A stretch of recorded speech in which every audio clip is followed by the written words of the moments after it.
about something that you really like doing. It can be football, but it can be something else as well. So Harris Telford. I enjoy being outside. Really enjoy playing football, and probably bouldering, like rock climbing. That's one of my favourite things. I remember you told me about that yesterday. Yeah, it's so good. It's so much fun. I don't do it too much here, just because the climbing wall is. We do have a climbing wall, which is good, but it's kind of limited. But the rock climbing community is very queer, and it's a great space to just be in. So that's one of my favourite things. Football community, by contrast, is sometimes queer? Yeah, sometimes queer. I guess it depends I feel like there's so many different football spaces. Like there's playing football, watching football, like going to football. People who have season tickets are a different breed of people. So yeah, I guess it depends on which space it is. I'm kind of thinking, because usually I have like a place where I begin right at the beginning, but then I was like, actually, I want to jump right into what about Aberystwyth? Football like? Jump right in. So I guess if we're talking about university football, I would say so obviously I was playing for the women's team at the start, and very, very queer space, very acceptant space, which felt very lucky for. The men's football is very traditionally cis, it's very hyper masculine. But then the local football team, that's a really good community. They really love their team, even though it's just a small team. And people will go to the game every week, and it's really intense and and it's really good. But yeah, the football community here is actually really big, which I was surprised about, because when I came to Wales I was like, okay, it's just gonna be rugby. But then I got here and it was football, and I was like, oh yeah, okay, I can get down with this. Do you go to the matches? I used to. I don't so much now. But I know a couple of people that play for the women's first team, so go and watch them sometimes. And it's a really good atmosphere. They have the pitch is nice. They've got a great clubhouse. They do food. What more could you want from a match day? Football and food. Yeah, exactly. Do they win? Yeah. They win games for sure. It happens. No, they're a really good team. They have some great players. Yeah. Cool. All right. I'm gonna return to Aberystwyth in a second. Okay. I'm actually gonna go back and start where my structure is. Yeah. Jump back. Actually, oh shit, fuck. Okay. The beginning being the beginning. How did you get into football, and when was it? And yeah. So I grew up in Southport. Which is I'm going to say it's near Liverpool. It is near Liverpool, that's not a lie. It is near Liverpool. I was born in Liverpool. It's about 40 minutes from Liverpool, and everyone watches football. That's that's what I grew up with, which I thought was normal until I came here and realised people didn't grow up with football. But yeah, that was the thing that everyone did, play football, stay out in the street and play football was a big part of my childhood. And the rivalry as well between Liverpool and Everton, that was a big thing. My brother and sister, they decided that they were going to support Liverpool, and I was like, I'm going to support Everton. I'm going to support the underdogs. And I mean, this was still, Liverpool weren't very good at this point. Nor Everton, but not the point. So that was a big part of it, and so that's always been a huge part of my identity, I guess. Just playing football for fun. And then in primary school, there wasn't a girls' football team, but me and my best friend Ashley, we played on the boys' football team. And so that was great. That was a lot of fun. And then getting to high school, obviously then everything was different, and that's a whole other thing to unpack. But it was like, okay, like, kind of can't do this anymore. And so there was a girls' football team, but it was like, no one wanted to play. So it was like 3 people on the team that wanted to play and a bunch of people that didn't want to play. So it's like a really frustrating like environment, especially when like I was sort of always looking over and like, I want to be playing with the boys. Like, I should be over there. I want to be over there. So that added to a lot of the frustration.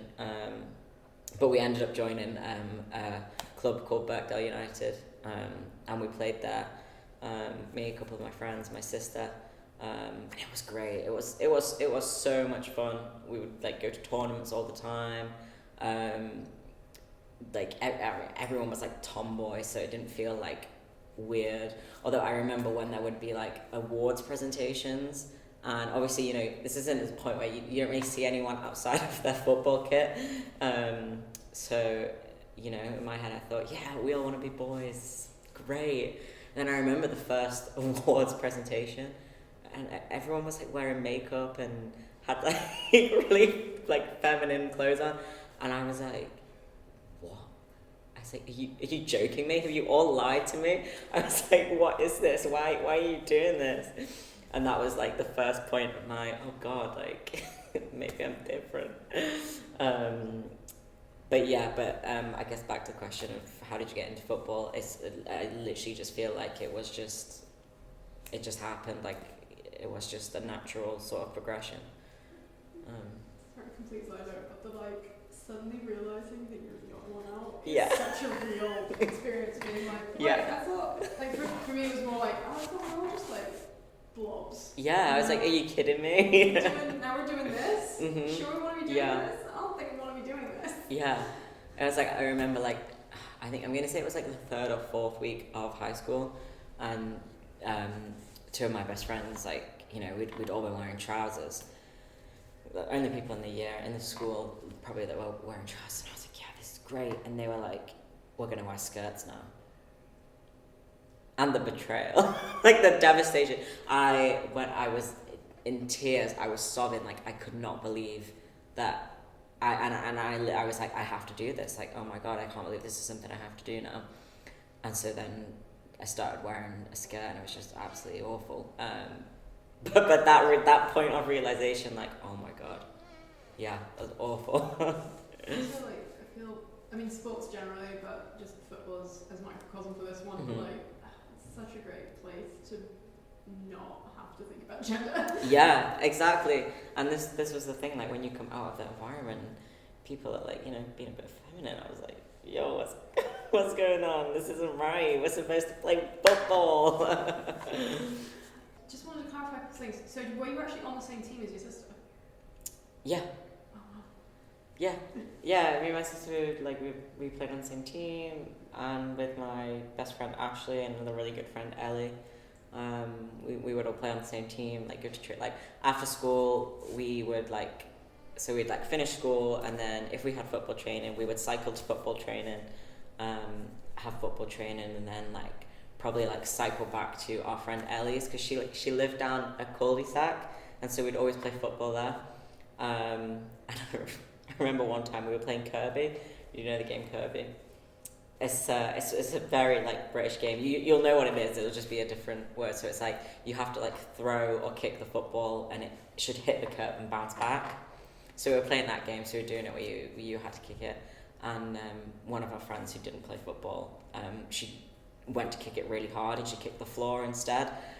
We found it hilarious, and then the next day she came in and she broke her toe. that's a very good memory. But it was good playing on the same team as everyone. Yeah, no, you weren't kidding about that literally being Yeah. like everybody is into it. Yeah. Like, even if you don't really like football, or you don't, if you weren't like really physical, that was just sort of like the thing to do. Unless I just have a delusion, but I'm pretty sure this is the experience. So can I just clarify, did you choose Everton just to spite your siblings? Was this like a sibling choice? Honestly, yeah, probably. I was like, okay, yeah, you guys are going to be glory hunters. I was like, okay, well, I'm going to go for Everton. I also really like the colour blue. I don't know if that came first. I don't know if it was the chicken or the egg. I don't know. But I was like, okay, well, if you're gonna be Liverpool, I'm gonna be Everton. And yeah, there's a picture of me, which I'll pull up a bunch of pictures and show you, because there's a lot of funny pictures. But there's a picture of me, like, I'm in my front garden, and I love this picture because, like, I don't know, I'm like, it's like my sort of like, I'm going back and I'm like a little boy, but I'm not a little boy. Like, I have a ponytail, but I'm like, oh, I look so cool. Like, I'm in my like football kit, and I've got like my socks pulled up, and I got like my hands in my pockets, and I'm just like stood there, like. I'll show you. Yeah. Cool. All right, I'm gonna jump forwards again. Also, wait, no. Do you still like have a football team you support? Everton through and through. Wow. Up selfies. Amazing. Yeah. All right. Not even a question. No question about it. Yeah. Well, yeah. You know, once you support Everton, you don't go back. And I think there is a queer community within Everton. One of Neville Southall. So he was our goalkeeper in the 80s, and he was a goalkeeper for Wales. You know, in the 80s he was probably the best goalkeeper in the world, absolutely incredible. But since leaving football, he is a huge advocate for the LGBTQ plus community. Huge advocate. Every day on Twitter, he is like talking about it, and he's been a really great presence in promoting that. There's loads of separate fan groups. There's like the Rainbow Toffees. It's a separate like queer fan group. So it's a really good space. I remember like when I was going back to Goodison, like for my first game, like since transitioning, and I was like, okay, like I don't feel like I'm not worried, like I'm not scared, like I'm like, okay, like this is my home, you know, I can be here. So I felt really lucky to like have that club that I knew like would be accepting. Not that every single supporter of Everton is gonna, but as a space, when you're in that ground, you just support Everton. You're nothing else. You're just an Everton fan, which felt great that I didn't have to be anything else. I could just love football and love this team, and that was enough. So yeah, that was good. There's something very interesting about queer identity and football identity as like, yeah, because being a football fan is also not a gender identity. Like, yeah, but like, you know, it could be. What's your gender? Football fan? Yeah, a football fan. Like, what do you mean? Have you seen my tattoo? Yeah, my pronouns are football. Like, what? Also, the other thing I was thinking about, I was like, actually, the reason that you supported it as a kid is because you were being drawn. Yeah. I was drawn in. Yeah. We know the queer kids are out here. Yeah.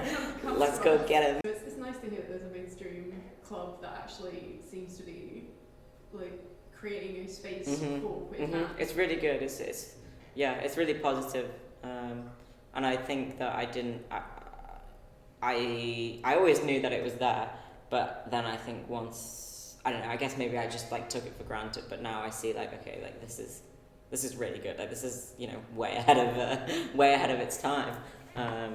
So it's great. Cool. All right, now I'm gonna go back to the timeline stuff. Yeah. We've left you at high school. Yeah. Unfortunately, I'm sorry. Yeah, God, I'm still in high school. Okay, get me out. Get me out.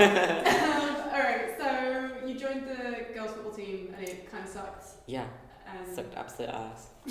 And first of all, I guess, is there anything to report? No, like, was there anything that came of any of that, or did you just like make your way through it as best you could and then come out the other end?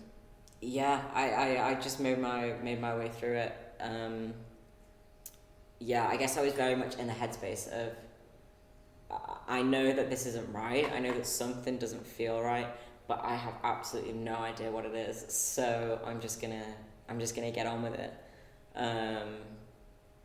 But I had quite a few friends on the boys team who played football and who like played football outside of school and, you know, were in like really good teams.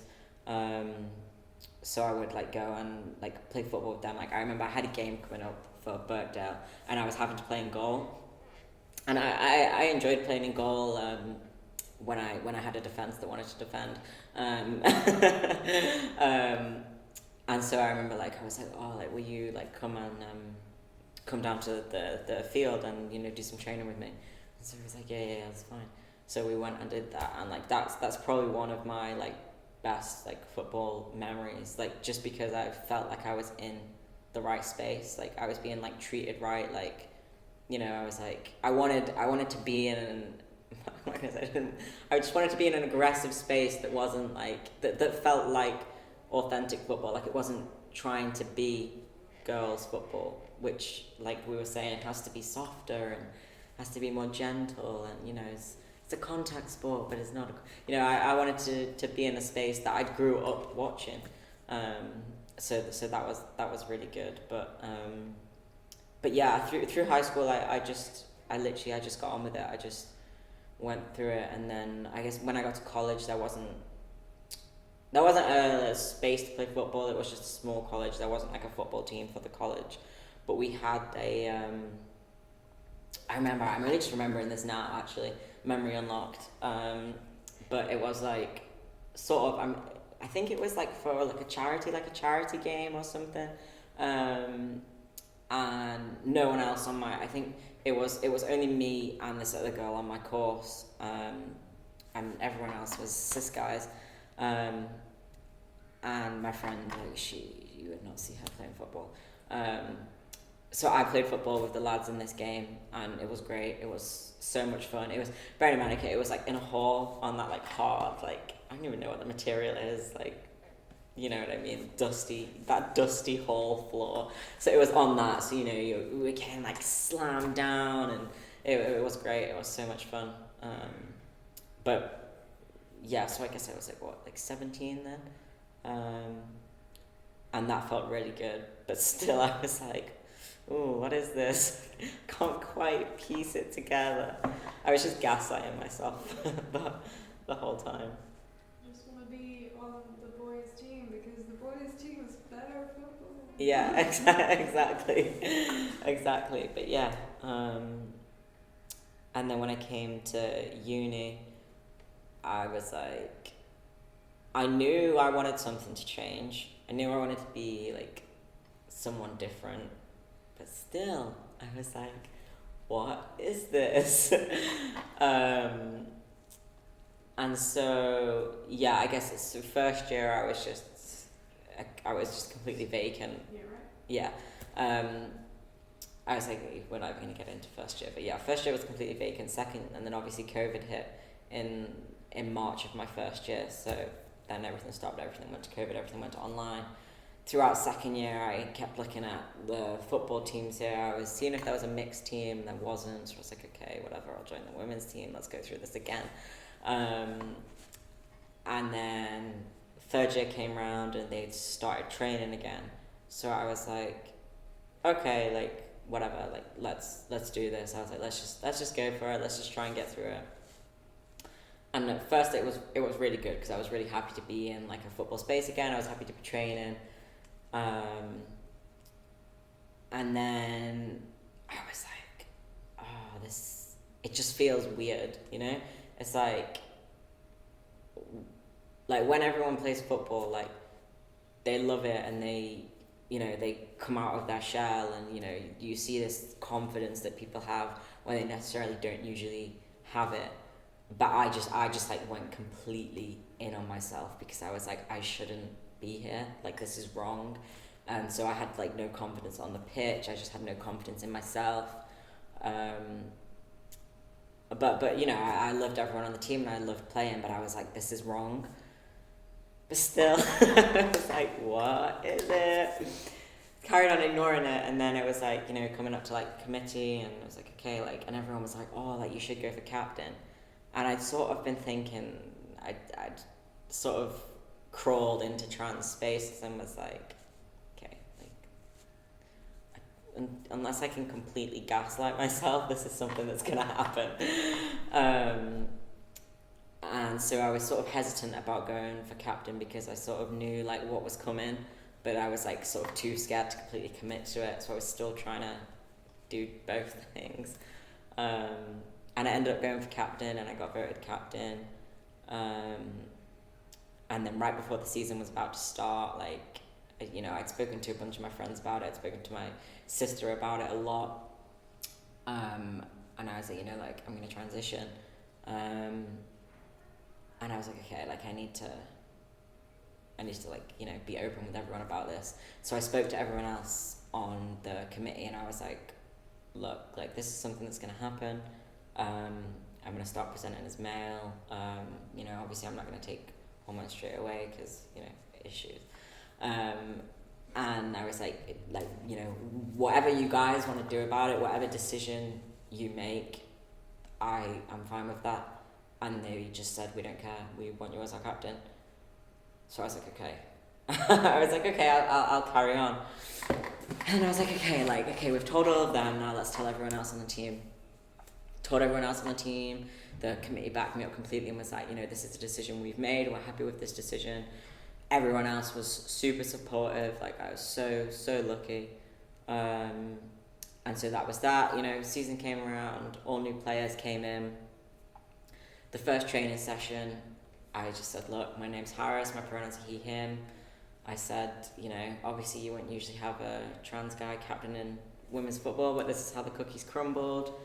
And yeah, it was great. Everyone was fine. Everyone clapped, which was, you know, no one likes to clap. Very British though. But and so it was completely accepted, and I was so grateful. And just felt so lucky that I could stay in this space, even though I didn't really want to be there, but it was kind of all I had. And so I did it for as long as I could, and then I was like, okay, no, like I was like, I'm disassociating like every single time I come into the space. I was like, I can't do this anymore. And I was completely honest with everyone on the team, and I said, look, like this isn't good for me. I'm gonna have to step down. I said, I'm always gonna be here, like, you know, to support you, and I've always supported them. I'll go and watch their games, and, you know, if they need a hand with training, I'll go and give them a hand with training.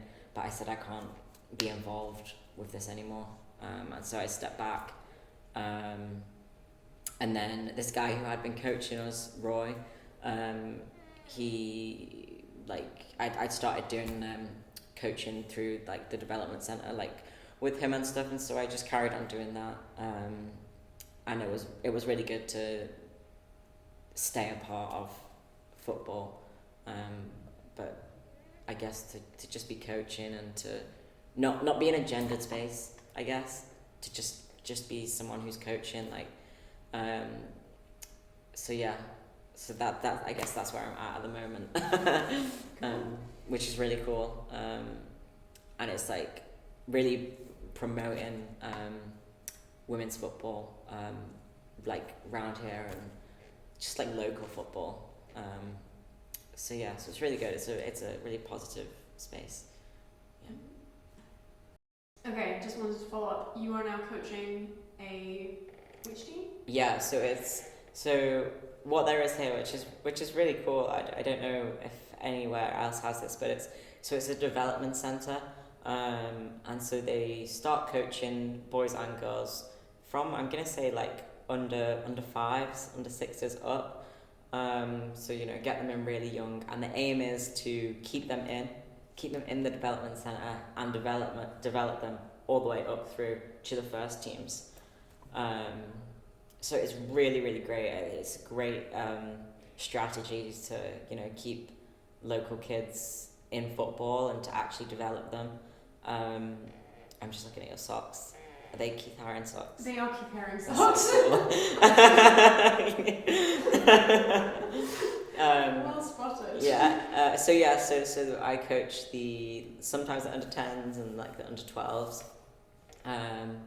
So it's really good. And that's boys. So you're coaching both boys and Just girls. Yeah. And that's just on Wednesday evenings. And yeah, sometimes I'll do like sort of like full like day sessions. What's the word for it? Like a camp, like a football camp. You know, in the summer holidays, like a football day camp, which can be everyone from, I don't know, like a 2-month-old baby to whatever. Not exactly a 2-month-old baby, but maybe the 2-month-old baby will be the football. I'm joking. Well, am I? Football, huh? Yeah. Okay, well, it's interesting. So, okay, because you're coaching a girls' team now. Is that just to? Because I feel like there's always like roughly like there's two sides of the story. There's a part where I think all of us. Actually, no, I say all of us. I think I'm the exception because I grew up in Denmark, so actually all the teams were just mixed the entire way through. Okay. But everybody that I've talked to has been in girls' football at some point. And so there's like a question around like accessibility within girls' football, and then obviously there's the other bit, which is like being trans and how that interacts with being in girls' and women's spaces. So I'm just going to start on the first part with the accessibility, which is like, because you're coaching a girls' team now, is it very interesting, or I'm thinking it's interesting, perhaps that like compared to what you were talking about when you were in high school and how it was kind of not a team that anybody was really, or mostly anybody was taking seriously, versus I presume that the girls that you're actually coaching are quite into football? Yeah, some of them, you know, you'll get it anywhere. Some people don't want to do it. Some people, you know, it's just a social club for them to be with their friends. But, you know, there's some of them are really, really good. And you can see that they're the ones that are going to stay in the development centre and progress. You know, some of them are like, you know, like 7, 8, and they're really, really good. You know, really competitive. Or, you know, maybe they're not so good, but they really have that passion and the motivation. So it's good to see, and there is a mix, but then I think, you know, that's what the development centre can spot and identify and say, look, if you don't want to be here, then don't be here, because this is a development centre. So yeah. But having that as like an actual space, I mean it's good for boys as well, but I think for girls especially, because pretty much everybody that I've talked to has at some point been like, yeah, they were not really at like a pretty crucial age. Like if you want to do it in a competitive way, then often at a pretty crucial age there's just no space. And you know, if you sort of don't start at that age, and if you're not involved in sort of male socialization where that's what you're doing 24/7, if you're not, you know, doing anything of importance, you're playing football, then you're cut off and you just drop off because, you know, there isn't the space for it. And so that's why I think this is a really, really good thing, because it's really promoting getting involved from a young age and staying in it. And, you know, they have the facilities, and, you know, hopefully that they keep the personnel to allow that to continue. So yeah, and I guess I feel lucky to be in that space, and to be, you know, like on a coaching team and doing my coaching as a trans guy, and to open that up for other people. So yeah, so it's really good. It's very exciting. You're the second coach that I've talked to. Yeah. So that's really exciting.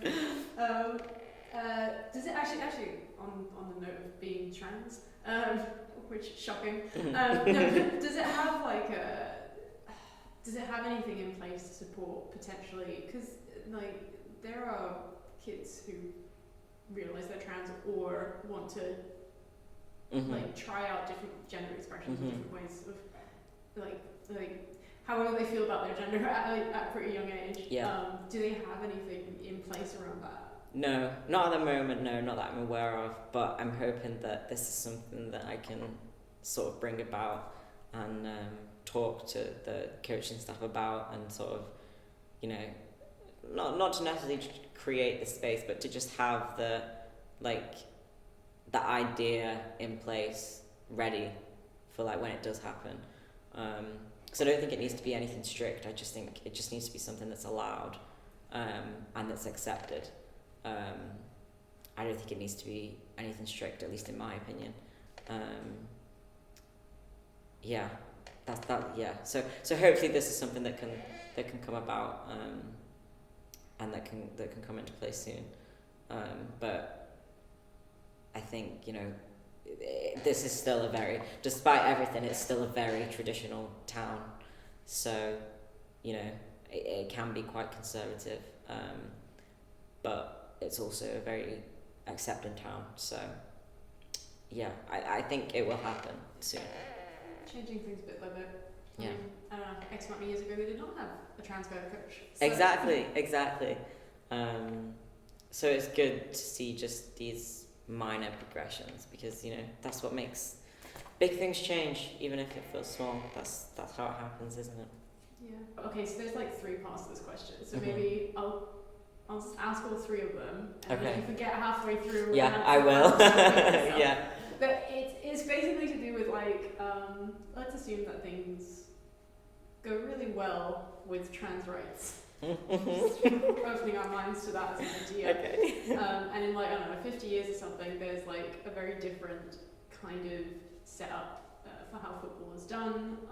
We've burnt the FA to the ground. No, I'm not allowed to say that. I'm not going to make you say it. Unless you want to. But no, like there's a different setup maybe, or maybe not, I don't know. That's kind of what the question's going to be, is like, what would be your ideal space to play in? What do you think would be the ideal space for like what professional football looks like? And also, because you're coaching like young kids, what do you think would be the ideal way to set up spaces for young kids? So could that be like, just giving examples, like that one still has like men's and women's teams but they're trans inclusive, or that there's lots and lots of different kinds of leagues, or that the whole thing is mixed, or ... It's very big. Yeah, I don't know, because I guess me and my friends, we have this conversation a lot just about football leagues and how inclusive they should be, and to what extent, and, you know, in professional football. And I think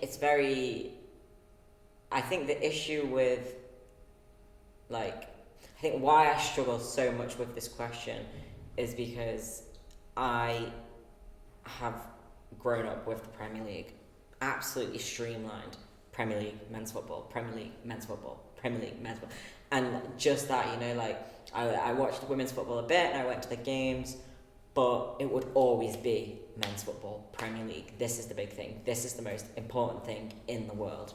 This is the best sport in the world. This overrides everything. You know, footballers are politicians, you know, footballers run the world. And so, like, thinking of anything other than that is like, okay, like, this is like very different. And so it's like, I think I would say ideal world, separate spaces, but then also just trans inclusive spaces, and have it mixed. But imagining that for me is like, I'm just like, I can't imagine it. I just can't. And I don't know why. I don't know if it's because I have just been streamlined with just watching men's football in the Premier League. But yeah, I don't know. I guess if we're talking about what ideal space where I would like to play in, would probably just be a transmasculine space, because of everything we've talked about in like experiences and what it means, and just the integration of everything else and all the other, you know, layers and factors. So that would be the ideal space for me. Can I envision that happening professionally? No. At a lower league level, yeah, I can. But I think in order for it to happen professionally, it would take 30, 40 years. Because it's like, okay, let's say, so Formula One, dominated by men. You know, it's like, okay, we want to see women in Formula One. Okay, well, we can't just bring them in because they've not come through the ranks. So what they've done is they've started an academy for female F1 drivers, and that's just started now, like 2 weeks ago. which is really, really good. And I would say that's what we need to see for trans people in football. There's not the access for it to just come out of nowhere. You know, people need to come through. There needs to be academies. I think that's where everything needs to start. I think that's where football should start. Academies have always been such an important part of football, you know. So I think development centres and academies that are trans inclusive, I think that's where it needs to start before I could even comprehend a professional trans football league. So that's what I would say. That's what I would like to see happen, and I would love to be a part of that. Coaching at a trans academy, I think that would be great. It's like a little baby utopia space. Yeah, Like, let's nurture this idea. I love the idea of a trans league, like a proper, like a really like high professional level trans league. Yeah, would be cool. Would be insane. Yeah, and it would be super extra, and the stadium would be just huge for no reason at all. It would just be huge, and everything would be hyper because it would just be funny. And say that to us. Yeah, yeah. Reparations. I mean, actually, it's very interesting that you say that you do, that you are saying these things, because obviously a lot of the, I'm going to acknowledge it for a second, and they do again, but we're not actually going to have to talk about it. But like, a lot of the bullshit that gets talked frames trans people as like a problem that needs to be solved. Like, how can we fit some trans people into the boxes that we've already created and refuse to change anything about, rather than like actually what we should be doing is not trying to like figure out how we can exclude some people. It's actually looking at people and going, oh, you want to play football, a sport that we've invented. It's made up. We made up the rules. And we made up the rules about who can play and who can't play in what ways. And being like, oh, there's a whole bunch of people who would love to be able to play it. What do we have to do in order to make sure that they can play it? Which ought to be the framing, but is not. So what you're saying about academies actually is really, really interesting. And I think that's when Formula One announced what they were doing with the Women's Academy, I thought, okay, this is something that really needs to be integrated across all sports where there currently isn't access for very large groups of people who want access. And I think it's not only about wanting access, it's you know, it's why are we allowed this access? We should have access. It's like, you know, this isn't an irrational request. So I really do think that should be the start for involving trans people in football. Just in terms of like, one could start that at like a really young age, but obviously not everybody's out as trans at like 4 or 5 years old. But I think it's very interesting, the idea that going back to the space that you're in right now, I think before age 10, okay, this is me putting my opinion in this. No. Feel free to disagree. Yeah. But I think anyway, as somebody who played mixed throughout my teens, I don't think that there is a difference in the way that one should be coaching or even building teams in the sense, like, I was like, actually, mixing, especially before 10, when like everybody's a fucking blob anyway. Yeah. There's no reason to make boys and girls spaces so segregated, I feel. Yeah. And then in one's teens, then if one is, say, following a structure like what you're saying, then yes, one is a men's teams and the like, but with maybe a fluidity to be able to like encompass the fact that it is often in one's teens that like one starts questioning gender things and like and having this maybe optional trans space as well. Or joining a boys' team if we wanted to, you know. Yeah. Okay. Sorry, this is more me rambling, but I just... No, it's good. But I think, I agree with you, like, you know, before a certain age, it's that there is no need to separate these spaces. And we're not even going to get into the fact that, you know, young people are separated in spaces due to sexualization. We're not going to unpack that. But, you know, it's a whole thing. and yeah, okay, I'm gonna say that that's where it stems from. But yeah, they don't need to be separated.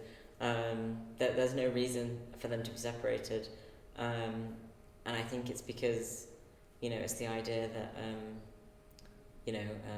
young boys are going to be too aggressive, and it's like, well, they shouldn't be, like being aggressive with anyone at 7 years old, it's not boys being boys, it's boys being aggressive and violent for no reason. Like, yeah, this is a contact sport, but we're not breaking anyone's legs, so I don't think they need to be separated. So yeah, so I agree with you. I mean, you were free to disagree as well. Mm-hmm. And I mean, considering that you are currently coaching in a segregated space at quite a young age, I do think at the very least it's very nice to hear that, because I believe you. I believe in you. Like, that you Thank can you. build a space in which you're not encouraging, like, oh, because this is a girl space. Yes, you're playing football, but you need to think about being very sort of sweet and polite and like, not to turn girls or boys into like rage machines or anything, but also not diminishing oneself, because I think a lot of what happens in girls' spaces is that one is taught to be a diminished version of oneself. Oh yeah, definitely. But no, I that's definitely not the case here. And that there is a lot of there's a couple of the girls that play with the boys. Not necessarily because they want to like explore their gender or whatever, or I don't know. But just because of like the level that they're at, it's that's a space that they'll be put into so that they can progress. Because boys and girls will play football differently sometimes. You can look at that when you see how it's played in the Premier League and how it's played in the WSL. It's played differently, in my opinion. I mean, I think obviously a lot of it is to do with the rules, but we're not going to get into that. But yeah, the spaces aren't completely segregated. They are open, and I think if a little girl was to come and say, I want to go and play with the boys, I think she would be allowed, probably. It's definitely not like hyper exclusive. Actually, this is not necessarily trans-specific, but we were talking about like male performativity earlier and stuff, and I think it's interesting that like men's football is very theatrical. Oh yeah, for sure. Yeah, absolute dramatics. Yeah. Like, there's a part of the reason that I really like football that's actually that I'm like, I really like the fact that it feels like I'm watching like male drag sometimes. Yeah. Yeah. I see it like all the time on the internet. It'll be like a footballer will like go down and it'll be so dramatic, and then he'll like get back up and storm over to the ref, but in the background like Britney Spears' Toxic will be playing. And it's like, okay, that's really gay. It's so good. Like, if it like embraced that beyond the sort of like we're not talking about it kind of thing, then like it would reach a new level perchance. I mean, also because then maybe like gay players would also not be so afraid to come out, but that would be another thing. Yeah, I mean, like at Everton, like we have this one player. He's called Dominic Calvert-Lewin. He's our striker. He's injury prone. He's injured a lot, but he's really into fashion. He's really into modelling. So he's done a couple of shoots now where he's like worn like a lot of like traditionally like feminine clothing. So he's worn like skirts and stuff. And the majority of people don't care, but it's when you get into the depths of Facebook that they're like, he's fallen over because he's wearing skirts all the time. It's just like, oh, okay, Jeff. People look for reasons to get angry about stuff. Yeah. I like the technicality of football, which is probably why I enjoy coaching. Because I really enjoy tactics, and I really enjoy breaking the game down. You get to set up tactics now, don't you? Yeah, well, not for like 4 or 5 year olds, but when I was captain, I would go absolute ham on the tactics, which was a lot of fun if people understood them. but that's the difficulty with having a team that's sort of mixed ability. and just what everyone's goals are. Not everyone wants to play hyper-competitive football, which is fine. But yeah.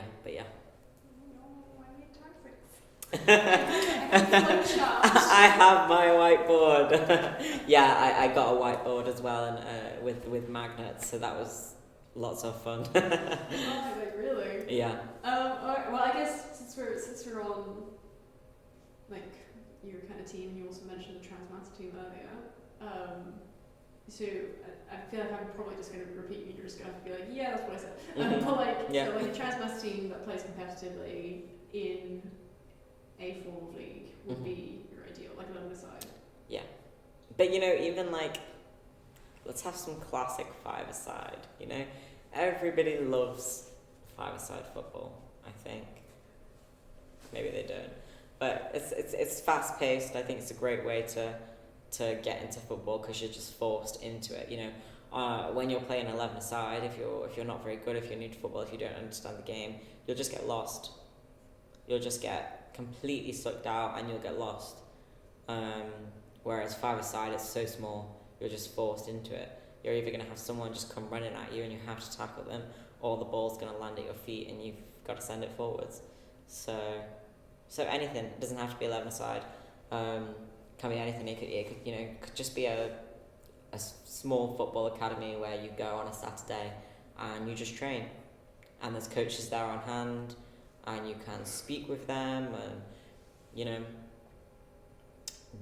there will be sort of different classes, and say you could pick the class and then it will tell you all different drills you can do, it will tell you what equipment, and then you just go get it and you do it yourself. Like something that's like that, because I think it would have to be something that had like, you know, like diverse training staff, because you know, not everyone's comfortable with different types of people, and some people like to do things by themselves. I like to do things by myself. I would love it if I could just go somewhere. If I could just go to like a football place which had a bunch of pitches, and I could just go somewhere. I could pick a training program, and it would say, okay, go get this equipment, and you could download it on your phone and be like, yep, sick, there we go, done, bye. And I'm just gonna do it myself.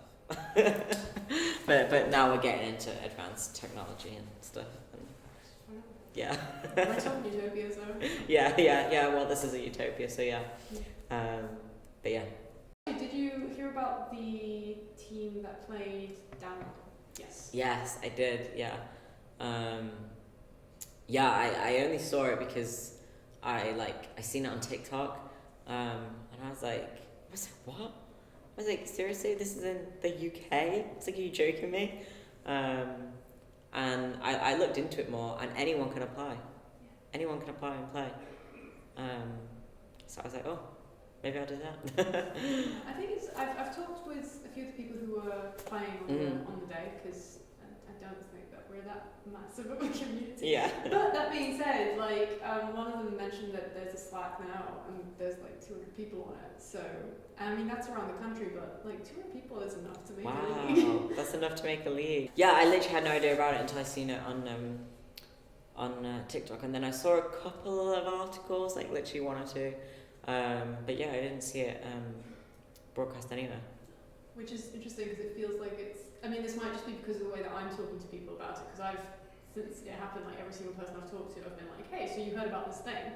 And everybody has said like, "Yes, I've heard about this thing." Yeah. And there's just something about it that's almost got like a folklore. Yeah, it just shows those like news circles though, you know, where it doesn't actually quite get out of the circle, but it's very big within the circle, but it just never gets that overlap, which is like, oh, so close. Which I don't think that's our fault either. I'm like, it was actually like quite highly publicized, and like Truck UK has been pretty, sorry, not Truck UK, that's the UK in the truck, but like Truck FC has been pretty, for an organisation that centres on trans people, it's been pretty sort of, I'm trying to find the word that's not mainstream, because it's not mainstream, but it has like breach containment or whatever, like people know about it. Yeah. And it's been doing a lot of quite, again, comparatively high profile work, so I'm like, okay, this should have been all over the place. one, just a very simple question, which would be, because they played like a cis men's team, so like in terms of building a transmasc space, would that also be like playing against cis men, playing like what would it just be like very internal to like the trans community, the transmasc community that you would be interested in, or would you like to see like this idea of like an integrated league? Yeah, like crossing those lines. This is so broad, and I promise I'm not asking this because you have to fix football or anything. Just your personal preferences at this moment. Yeah, I'm not going to sleep tonight. I don't know. I actually don't know. I guess if you're having a league that's exclusively a space for transmasculine people, then why do we need to invite cis people into our space? You didn't invite us into yours. Get out of ours. That's what I would say. But then I guess it's if you're trying to prove the point that like we are just as good as you, we are equal to you, we can compete with you. So I think it depends on what the goal is, because then I think it would be two different things. Do you know what I mean? But I don't know. This is a floaty thing in my brain right now, so I'm not definitive on either of those points. I just can't see a cis man, you know, if he has access to all of these other spaces, countless other spaces. Everywhere you look, there is space. Why would he look at this space and go, can I get myself in there? Why? Actually, here's a question. If there was a good reason, I don't know. I guess maybe like if you're queer, then okay, like I could understand, but I can't see it. I can't imagine it. I have a question at the back of that. Mm-hmm. Okay, so considering, again, acknowledging for a second this whole thing where it's like, mm-hmm. Wait, can I get my coffee? No. Sorry, that came out so much more aggressive. It's just like latte water now. I think my tea, I still have some tea, but it's very cold. I very much appreciate it, so I can keep drinking it. But considering this idea of like, about the sort of, I think the indignity of feeling like we have to prove ourselves worthy, or like we have to prove that we're not a danger or not non-normative or not etc. in order to be in cis people's places, mm-hmm. which I think a lot of us do not fucking care for. Yeah. So you're allowed to swear, by the way. I keep forgetting to tell people this before. I was trying to keep it PG. I'm sorry. Should have said. I keep forgetting to say this at the beginning. You're allowed to swear. It's all good. But like, if one were to consider what I think is more interesting around this, which is like, what is it actually about trans spaces and the potential for what trans people can bring to a space? With let's put football at the centre of this because we're talking about football. That makes that space better. Like, why is it that actually we are creating or have the potential to create better spaces?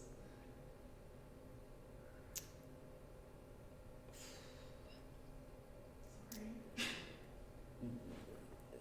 Okay, because there's so many different avenues to this question, and I think everyone wants, even if you're looking, so, you know, even if you're looking for a space and you think that, okay, on the surface you want the same thing, everybody has something else that is different that they're looking to get out of a space, which is probably a whole different research project. But I think in terms of making it better, I think that idea of it being better, I think, just comes down to it being a space for everybody.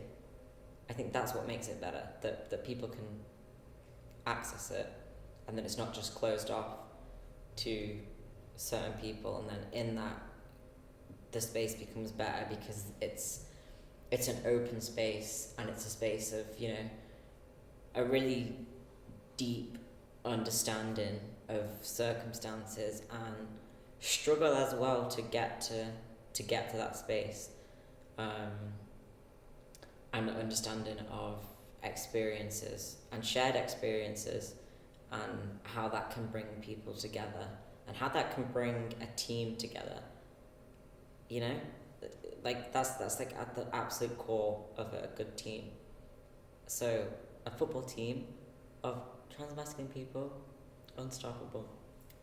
Unstoppable, the absolute power, and that's what the FA is afraid of.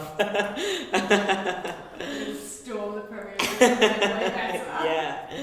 Yeah, you have no idea. Yeah, man, if Pep Guardiola managed a transmasc team, it would be over for everyone. But no, I think that's what makes it better, because you know, it doesn't have to be about football. It doesn't have to be about level of skill or what you can and can't do. I think it's just about that desire to create the space and to be in that space and to appreciate the space and understand what it means and what it means for everyone on your team. I think that's what makes it better, I guess. I'm going to say better. That's all good. It was a very good answer. Because you trailed off at the end as if you weren't quite sure about what you just said, but no, yeah. It was a good answer. You're good. But yeah, the state of professional football at the moment is just a disgrace. The you know, the state of current clubs at the moment is a disgrace. You know, we only have to look at Everton. The way our club's being run is disgusting. It's completely failed, the club, and you know, it's, you see all these big clubs and they lose the philosophy and they lose the appreciation for the game of football and what it always has been, which is a working class sport. You know, that's where it started. You know, you look at the price of tickets to go to games. It's awful. It's absolutely awful. You know, it's shutting out people who have always been a part of this game for generations, who created this game. But you know, back to what you were saying about trans people and appreciating it for what it is. I think it's going back and creating that grassroots pathway. Grassroots football is so important to the game, and so I think that's where trans inclusion in football needs to start from and needs to stem from, to create that foundation, and just to bring back the appreciation and love for the game, just for what it is, for what it does, what it can do for communities, for what it celebrates. I'm obviously biased because I love football, so you know, some people hate football because of the hooliganism around it and the, you know, the football culture. Oh, how can one game like ruin your week? Like, well, Sarah, you don't understand. You know. What you're saying about it being a working class sport, Mm-hmm. and the thing about football versus almost every other sport, pretty much every other sport, like, is it really all it requires is a ball, Yeah. and some space. Like obviously the bigger the space, the better, but one can play football in an alleyway if one wants to. Right? Exactly. You can play it anywhere. You know, you can play it absolutely anywhere. And that's one thing that I remember from like being a kid. We would live anywhere we could. We would just find anywhere to play it. You know, I'm in this football group on Facebook. It's about like lost football stadiums. And so most of the time it's, you know, people sharing different photos from, you know, old football stadiums, or, you know, old football tickets or programs or old stands that are, you know, at the back of a Home Bargains now. But someone put a brilliant post in yesterday, and it was a picture of like, I guess it was the bottom of a cul-de-sac with like lined garages, you know, like the old like concrete garages. It was like lined like that, and it was just concrete, and then there was like a spray painted like goal at the end, and his caption was like, this was my football pitch. It was like, you know, we played the Champions League final here, we played the World Cup here, and I just, it was so good. It was just a brilliant post. I thought, that's what football is. Like that's where it all comes from. You know, you play anywhere and you really play there. You know, you have your tournaments there. And yeah, you play your Champions League final, you play your World Cup. So yeah, that's the core of football for me. That's what's most important. And also, not to get all like we're going over the top here, but like I like that it's a very fluid sport. It like a perfect football team needs a lot of different kinds of bodies. Like it doesn't want just a host of people who are all, I don't know, tall, or a host of people who are all strong, or anything like that. It wants like a bunch of different skill sets. So like it can. What I'm trying to say is that football's trans. Yeah, it is. Absolutely, it is. It's yeah, it is. It's very trans. It's very fluid. You know, if you were to create your ideal footballer, you know, the ideal physique, it wouldn't look like a huge, you know, muscly cis guy, because it just wouldn't work, you know. And especially if you like did for every single position, it would be so different for every position, and that's what makes football diverse, and that's what we need to now actually start incorporating. I really wanted to say it because I've been feeling it increasingly as I've been going through this project. I've just been like, hold on a fucking second. Like, hold on a damn minute. The way that people are transitioning into different like football teams and into like different like, and then yesterday we were talking and I was like, oh, I tried striker yesterday and I really liked it. I'm like, I didn't like striker when I wasn't out. What? What's going on? So I was like, but which on that note, that's interesting. I don't know what to make of it. Maybe it won't last, but you know, it's good to try out different things in one's life. Anyway, sorry, I'm forcing it into this box now. Yeah. But you're very interesting because a lot of people I've talked with, they went through a period of time in which they stopped playing football and then they figured out they were trans, and then either they've like since then started football again or they haven't started football again. So that's like the most common narrative that I've heard. You came out while you were playing football, and then you kept playing football for a while, and then you've now, I swear I was not going to say transitioned because of a pun, but you've now transitioned into coaching. Which I know that you probably also, that you also do want to go back into playing, so there is a form of like pause there, but you're still in football. Yeah. The question that I was going to ask off the back of all this was like, do you feel like how you interact with football as a sport, or just within yourself or whatever, has changed since you figured out you were trans, since you started transitioning? I don't think so, especially not with football, because I think football, like I said, it's always been such a big part of my identity. You know, I've had a lot of random hobbies and interests that have come and gone, but football is the one that has always stayed and is such a big part of me. You know, yeah, it's difficult because I guess I stayed playing football through high school, and you know the end through high school I was like, okay, like, you know, I'm gonna really like hyper-feminize myself, but I still stayed with football. I still stayed with sport. That's not something that ever changed, and I'm very, very grateful for that. My parents always encouraged us to get involved with sport. We'd always do like, you know, like athletics and like running and football, basketball, everything. So that's something that has always been consistent, regardless of where I was at with like my gender expedition. So yeah, I think it has changed, but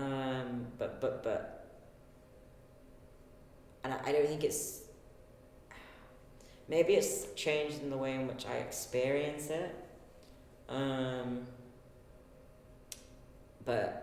And I guess the way I participate in it, because obviously at the moment I'm not playing, I'm coaching now, which I guess kind of feels like a safety blanket because I don't have to do it in a gendered space. I can kind of pick which space, and that doesn't reflect on me.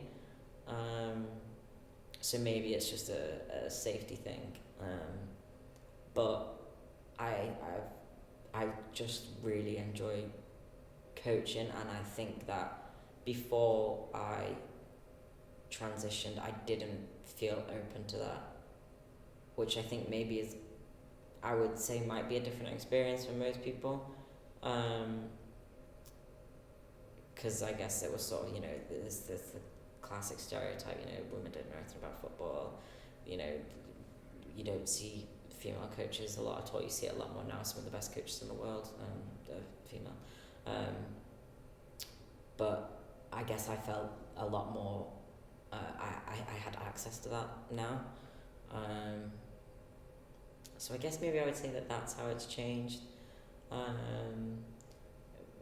And yeah, I guess maybe the way in which I experience it has changed, but I wouldn't really know where to pinpoint that. But yeah, I mean, me and my housemate, we watch the football every weekend. None of that's changed. I started watching the football when we first lived together. We've watched the football every weekend since. The guy I lived with, I made him, he now supports Everton. He's a true Everton fan. He loves the club. So that's really great. But yeah, it's an interesting question. But yeah, I to that I would just say I feel comfortable in a coaching space, and I guess expressing my opinions, probably I feel more comfortable doing that. Not that I've ever been shy of expressing my opinions, but yeah, I actually have never thought about how it's changed, because I guess it's all happened so quickly. Like it's literally happened over the space of like this year. Yeah, yeah. Like it was only 1 month away in now. May, so I guess. Yeah, so probably around a year. Yeah. Yeah, I came out to everyone in football like September. Yeah, September, October. So it's all very recent and in the air. You're way more recent than I somehow pictured it in my head. I feel like I should have asked you exactly when you came out, because in my head I was like, oh yeah, it's probably been like a couple of years or something, but actually a couple of years ago it was fucking COVID. Yeah. And you were like, after COVID. Yeah. Wow. Sorry, yeah, I feel like I'm kind of like asking you questions about something you're still in the middle in. Yeah, but it's good to think about it whilst it's happening, because it's interesting to like be conscious of these things rather than just doing it. No, it's a very interesting answer actually, especially considering that you are literally in the middle of a lot of different things happening right now. Yeah. And I mean, like we won't go into that either, but just that you mentioned as well that you're not entirely sure what's going to happen in the next few months. So that's just. I feel like I'm being a bit unfair asking. No, go for it. I love it. I love tricky questions. Okay, good. All right, I'm gonna ask you an easy question. Damn it. No, just gonna ask you a really simple question. What is it that you really love about football? Maybe it's not an easy question. It's a big question, maybe.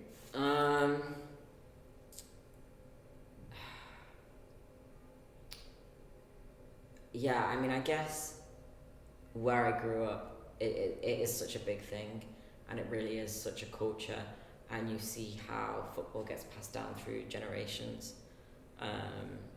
It really is especially like the clubs around me, Liverpool and Everton, they're really family orientated clubs, I'm gonna say.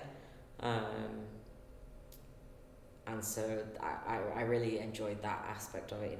No one in my family supports Everton. I do feel sad that I miss out on that aspect of it. Like, you know, because you see it so much on match days, like people go in the games like with their dad, their granddad, you know, their mom, grandma as well. It's such a big family thing. It's a real family event. I'm really just talking about Everton. But that's where football started for me. That's where it all comes from. You know, yeah, I think, God, if I supported a team like Man City, God, it'd be miserable. I mean, I know they win everything, but what else do they have? It's just awful. You know, and especially being English and supporting England. There really is that deep football culture, which again, I'm not saying I agree with a lot of it, because, you know, I've got like hooliganism and yeah, but we're not going to get into how that was portrayed by Margaret Thatcher and everything. We're not going to get into that. But yeah, I guess I love the culture. I love the team like spirit of it. I love a sunny day playing football. I love the end of a game, like when you take your sweaty socks off and you throw them at your teammate. Like, just everything about it, I just absolutely love it. Like, I love going to a game and getting chips beforehand, and I love getting the match day scarf, and, you know, I love it. Everything about it. It's just so, there's just so much in it, and I don't think there's any word to describe it really, other than just passion. Like, just that passion that everyone has. If you follow football, it's just ingrained, and that's what I love. You know, that will be the last thing I do, watch Everton play. We've had 2 players, ex-players, who have passed away in the ground peacefully. They weren't assassinated. But one of our best players, the first number 9 actually in football, Dixie Dean, number 1 goal scorer, scored like 66 goals in a single season. He came to watch a game. I'm pretty sure it was a derby. I'm pretty sure it was Everton versus Liverpool. Or I'm thinking of, maybe that was for Howard Kendall's last game. Anyway, whatever. And he unfortunately he passed away at the game. And then his ashes were scattered on the pitch. And that just really sums up like what it means to be an Everton fan and what it means to play for the club. And that's just everything I love about it. Just, it's just great. And then yeah, playing here, and being captain, I really enjoyed sort of motivating everyone and leading everyone and giving people confidence and giving them opportunities to progress. That's what I've really enjoyed recently. So yeah, that's a very long-winded answer, but yeah. Also, I feel like I should send all the clips about Everton to Everton. Yeah. And like, this is your new promo, by the way. Yeah. Just somebody who decided to talk a lot about you, not at all because like, yeah. because you're being forced to or anything. I was in hospital like a couple years ago. They so bad. We're not going to talk about that right now. But I had my Everton scarf, which I'd got at my first game, and I was really, really unwell. And they'd like changed my bed sheets, and they took the scarf away in the bed sheets and lost it. So obviously I was furious. And my mum contacted them and was like, look, like, he's lost his scarf, like, have you got another one? They were like, really sorry, we've not got anything, but we'll send something. And I didn't know about this. And when I got out of hospital, my mum, she came and picked me up from Aber and then drove me back home. And I got home and there was like a letter for me. So I was like, what is this? And you can tell when something's from Everton. They always send it in the same sort of thing. So I was like, what is this? I was like, listen, we've not got a game coming up. Like, I was like, the season's finished. Like, what? And I opened it, and it was a card from them. All the players had signed it. I was like, get well soon. And I was just like, that's Everton. You've already given me a couple of really nice anecdotes, so I appreciate it. But is there an anecdote that you're like, oh yeah, I really want to talk about this thing that happened because it was fun or interesting or taught you something or just sticks with you?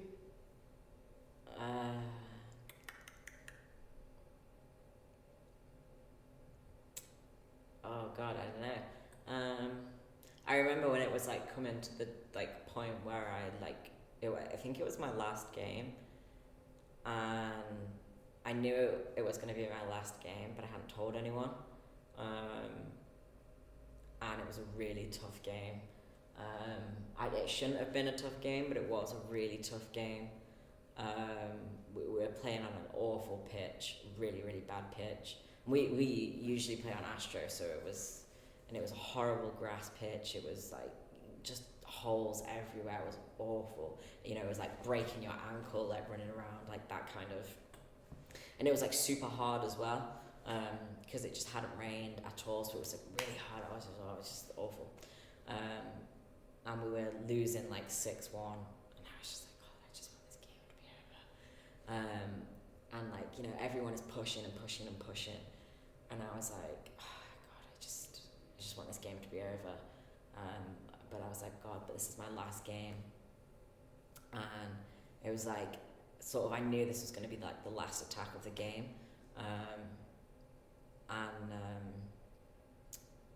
I was like outside the box, and I received the ball, and I didn't have time to look. I had no time to look. So I just like took like outside touch and then just swung, and then I just watched it just go and then just like dropped over the keeper and went in. And there was no cause for celebration because it was 6-2, but I was like, okay, I'm at peace now. I was like, that's it, done. And I remember at the end of the game, like, I just like sat on the pitch and I was just like, okay, like finally, like I don't have to do this anymore. I was like, okay, I can stop being in this unhealthy environment. But it was a good sort of last game memory, I guess. But it was sort of, it was a happy, sad feeling, but I was also sort of experiencing it just by myself. And I should have like spoken to my team about it and told them it was my last game, because then it would have been a nice thing. But it was, yeah. So I don't know, that I guess is something that sort of sticks with me. I'm trying to think like when I was like younger, like anything like from then. I don't really remember. I don't really remember much. I have a picture actually, which I'll share with you. I'll find it, and it was a football tournament, and we didn't have a goalkeeper. I think I was like 11, 12, and there's a picture of me, and I'm sat on like a camping chair, and I'm covered in mud because I ended up having to be the goalkeeper. I'm covered in mud, and I've got like duct tape in my hair to keep the hair out of my eyes. So I'll share that photo with you. Like, am I right to ask, like, did you enjoy playing for Aberystwyth? Yeah. Okay. Yeah, I would say I did enjoy it. Yeah, I did. I really enjoyed it.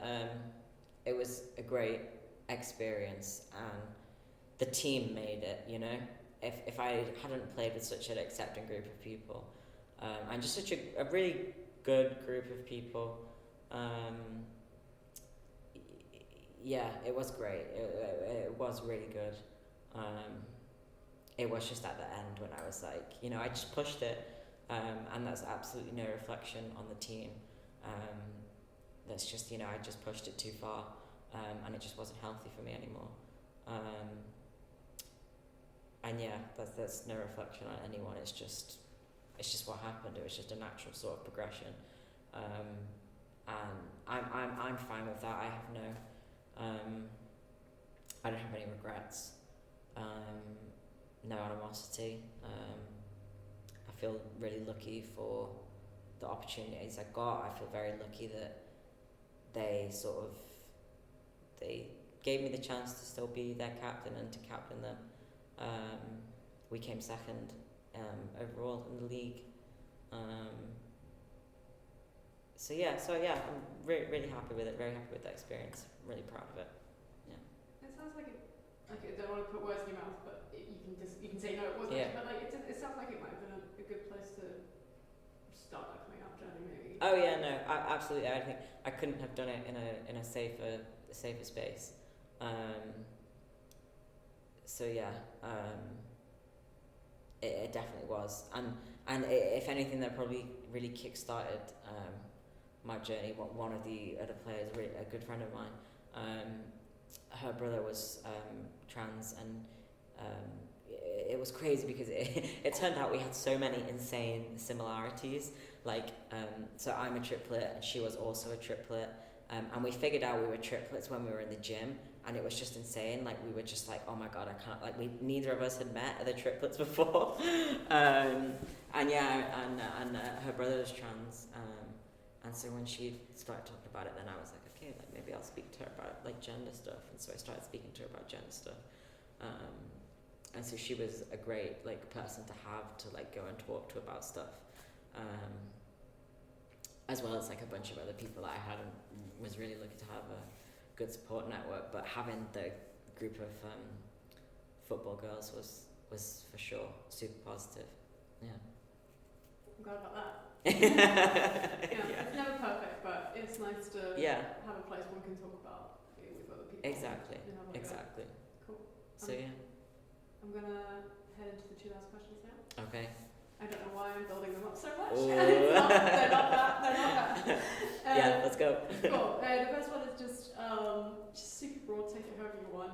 Why do you think other trans people, or queer people generally, should actually get into football? Despite sometimes being considered not so queer friendly, what is it about it that actually makes you think that queer and trans people should get into it? Either as like players or as an audience. Yeah.